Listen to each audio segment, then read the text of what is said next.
So sticking with 2024, you're taking a live look at the White House right now. For most of the campaign season, policy decisions have been the topic of conversation with regards to the GOP presidential field, specifically pertaining to how they differ from the Biden administration. But the focus for one Republican candidate is shifting toward his relationship status and away from the politics at hand.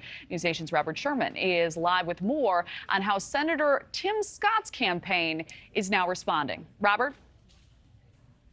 Hey there, a little bit of a different story than we're used to covering on the campaign trail this cycle, but South Carolina Senator Tim Scott is not married. He's kept his relationship private, but it has now found its way into the spotlight after this conversation with Axios resurfaced this week. Take a listen.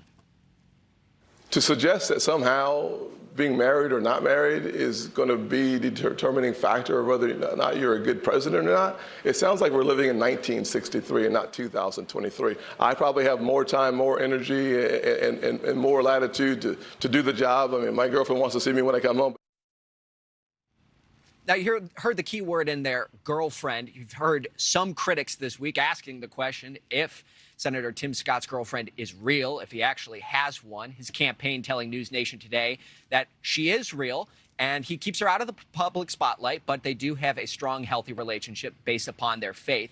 We've also seen the senator hitting back against all these allegations this week, asking the question, does it really matter if he's married or not? Does it matter if he's in a relationship or not? And some contend, when you look at history, it actually does matter.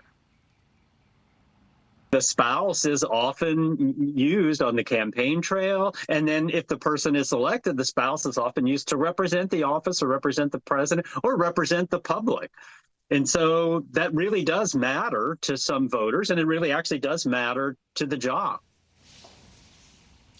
Historically, first ladies have played big roles in the job of the presidency. After President Woodrow Wilson had a stroke, Edith Wilson took over many of the day-to-day duties for his second term. First Lady Nancy Reagan took up many national causes, including the Just Say No to Drugs movement. So that leads to a natural question. Could a bachelor potentially win the Oval Office? It has happened before, but it has been an anomaly. The last time this occurred, 1893. Grover Cleveland took the White House. He was unmarried at the time, but he married 15 months into his first term. That was the last time an unmarried person won the White House. Kelly? I didn't know that. All right, Robert Sherman, thank you so much.